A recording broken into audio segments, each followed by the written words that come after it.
I feel like we need to talk about this because there's some crazy mistakes that small channels are making right now that can destroy their channel, and these are very simple and easily avoidable mistakes, but yet people are still making them.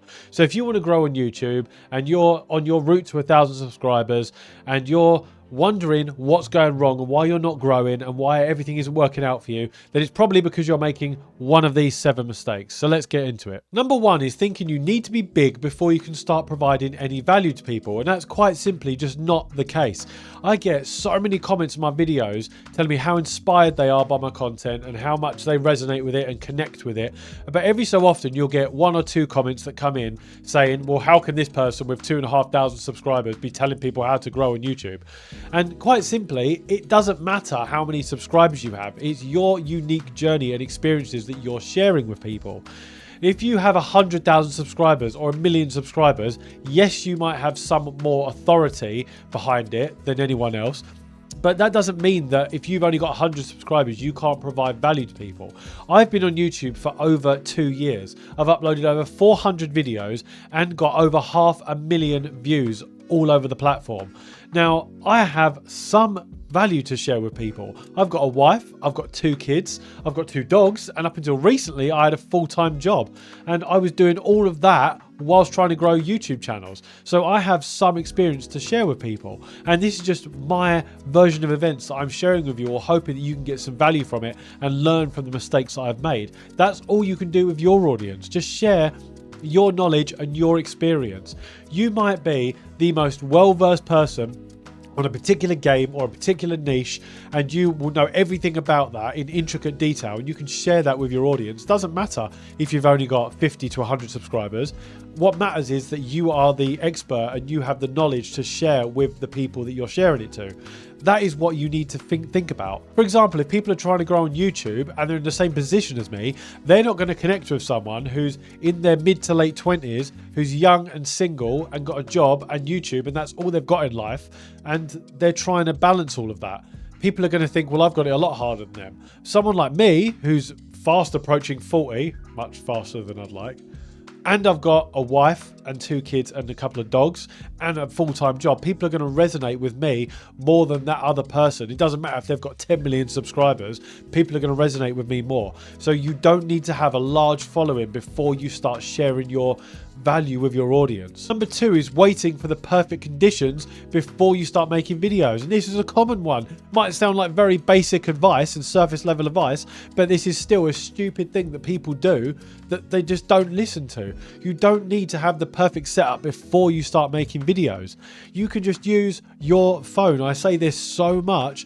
The iPhones nowadays, or the Google Pixels, or the Samsungs, or any of the latest flagship phones all have incredibly high quality cameras that can do 4K recording, and you can just get started recording a video and uploading it and sharing your message with people. And it is the perfect time because YouTube is steering more towards these raw and authentic videos rather than the high editing videos and high production value videos that we're used to seeing. People are much more used to seeing raw and authentic run and gun setup videos more than anything else nowadays. And yes, the barrier for entry for YouTube is higher because of cameras being more accessible than they ever were. And you can just go on Amazon and buy a 4K higher quality mirrorless camera and lenses and microphones and all the good setup that you need. And if you've got the money to do that, I would highly recommend you invest in that because it's something that's going to last you a number of years. But you don't need that. You don't need to wait for the perfect conditions. People will always say, I need to wait till I can buy a good camera. I need to wait till I can buy a good computer for editing. I need to wait till I can buy a microphone. I need to wait till I've learned everything possible before I can start making videos on YouTube. You don't need to. You can just get started sharing your knowledge and your experience with people. Number 3 is a very common one, which is worrying about the metrics instead of the brand. And this is something that anyone on the route to 1,000 subscribers is very guilty of, is that you will stare at your analytics and your views and your retention rates and your subscriber growth every single day in the YouTube Studio app, and you will worry more about that than building a decent brand to begin with and building your actual channel right to begin with. And this is something that people just need to fix and need to get right from the beginning, because when you have first started making videos and you're on your route to 1,000 subscribers, what you need to do is worry about having your channel banner that reflects what you're trying to achieve on your channel. You need to worry about having a channel trailer, and some people disagree with this, but I think everybody needs a channel trailer. It only needs to be up to 90 minutes, up to 90 seconds long, just to talk about who you are, what you've achieved, and what your mission is for YouTube. And then just get everything right. Get all of your links and descriptions right. Get everything right so that if someone comes to your channel, they know exactly who you are and who you help and what you do. Because what you need to remember is, if you look at any of your videos, and it's the same for me, and it's the same for pretty much any big YouTuber, 90% of your viewers are new viewers who have never seen your videos before. 90% on average, roughly, it fluctuates a little bit, but it's roughly 90% of people have never seen your videos before. And you need to make videos that are targeted at people that have never seen your videos before. Because if they watch a video that they think, oh, this is great, I love it, I want to see more from this person, they then click on your channel. If you have a good channel banner, your videos are optimized, your playlists are optimized, and everything's all set out and organized properly, they will know exactly who you are, they will know exactly what you do, and they'll see your channel trailer and they'll be like, oh great, I want to subscribe here. Whereas if you don't have that and you're just worried about the metrics and the subscribers and all those vanity metrics, then you won't build your brand right to begin with, and all you'll do is obsess over the wrong things. Number 4 is not being useful. You need to make videos that are always going to be useful to someone. And this comes from Arnold Schwarzenegger's book, which is Be Useful, 7 Tools for Life. And he talks about his whole journey in life is he just wanted to be useful to people. And I've just adapted this for YouTube. Every video I make, I'm trying to make it so it's useful to someone. Now, there are some videos I make, which is like my family vlog style videos, but I don't make that many of them nowadays because they're not useful to people. They're more for me just to lock in a memory that my kids can watch in the future.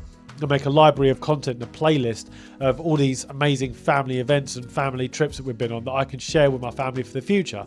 Other than that, everything I make is to be useful to someone, so that somebody can look at it and go, yeah, actually, I really enjoyed that. That's helped me a lot.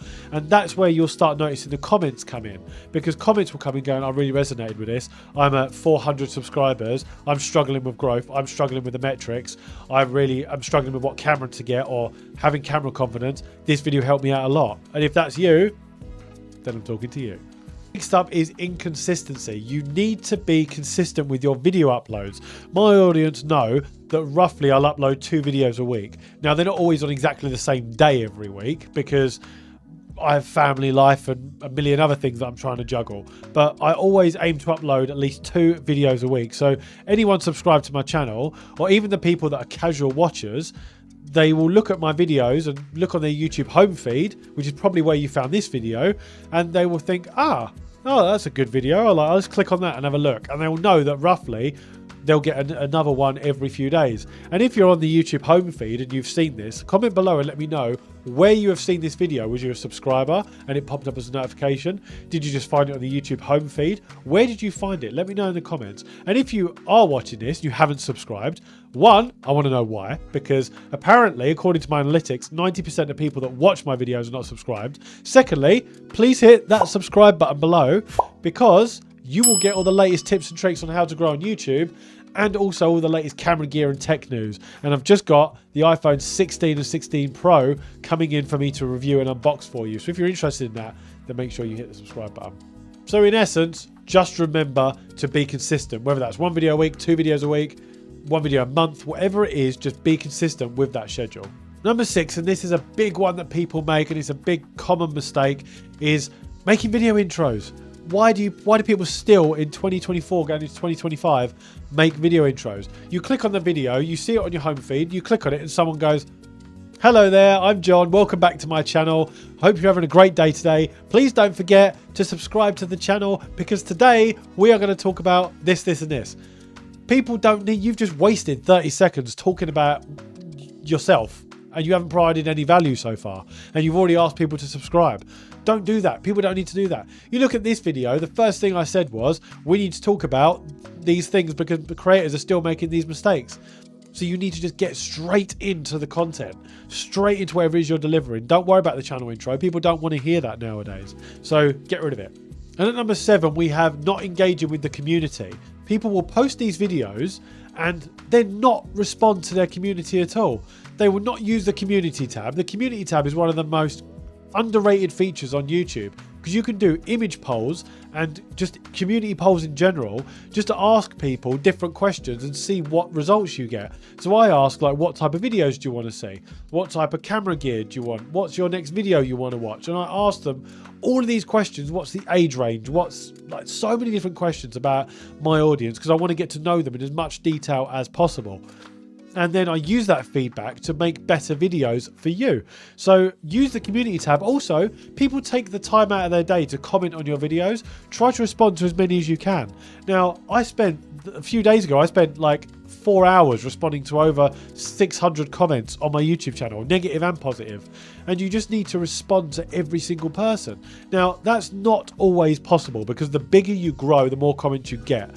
And you cannot respond to all of them. So as I grow and as I get to 5,000, 10,000, 50,000 subscribers, and I end up getting 1,000 comments a day on my videos, I know it's not going to be possible for me to respond to all of those comments. But you still need to cherry pick and respond to some of them, because people are taking the time out of their day to respond to them. So if I haven't responded to you, I apologise. And if I don't respond to you in the future, I apologise. But I'm still taking the time to respond to as many as I can. And so should you if you're making videos on YouTube. Now, this might seem like very basic and surface level advice, but so many people just don't follow these simple steps. And these are crazy mistakes at a very simple level that new creators are making, and they shouldn't be making them in today's world.